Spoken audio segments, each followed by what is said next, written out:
आमदार मनोज घोरपडे यांनी वाढदिवसानिमित्त पाली येथे खंडोबाचे दर्शन घेतले आणि अभिषेक केलाय।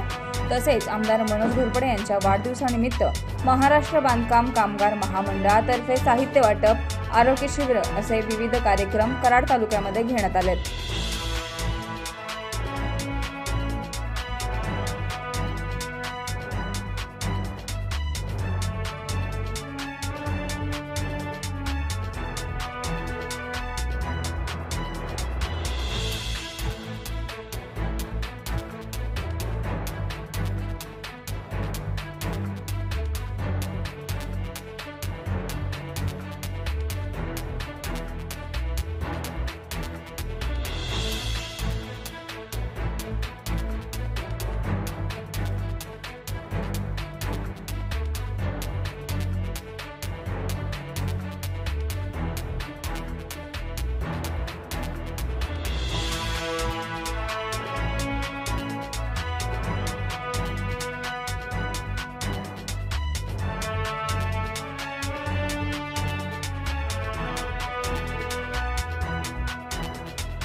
आज बालनगरीमध्ये माझ्या वाढदिवसाच्या निमित्तानं बांधकाम कामगार कार्ड त्याच पद्धतीनं भांडी वाटप आणि शिबिर या ठिकाणी संपन्न केलं झालेलं आहे। त्याबद्दल या ठिकाणी भारतीय जनता पार्टी कर्मचारी तसेच योगेश सामाजिक संस्था या ठिकाणी धन्यवाद देतो। या माध्यमातून खऱ्या अर्थानं गरजू जे काही कुटुंब आहेत त्यांना आज भांडी वाटप या ठिकाणी होतं आहे। त्याच पद्धतीने त्यांचं आरोग्य कार्डसुद्धा या ठिकाणी वाटप केलं जातं आहे आणि सेफ्टी किट या ठिकाणी त्यांना दिलं जातं आहे। या माध्यमातून थोडासा शासनाचा हातभार या ठिकाणी त्या कुटुंबांना लाभतो आहे। त्याच पद्धतीनं त्यांची पाल्य कॉलेजला आहेत त्यांनासुद्धा कॉलेजची फी शिष्यवृत्ती या ठिकाणी शासनाच्या माध्यमातून मिळवून देण्यामध्ये या मंडळाचा फार मोठा सहभाग या ठिकाणी नोंदवला जातो आहे आणि एक शैक्षणिक कार्यसुद्धा चांगल्या पद्धतीने या माध्यमातून होतं आहे। याबद्दल आमच्या सर्व भारतीय जनता पार्टीच्या कार्यकर्ते नेते मंडळी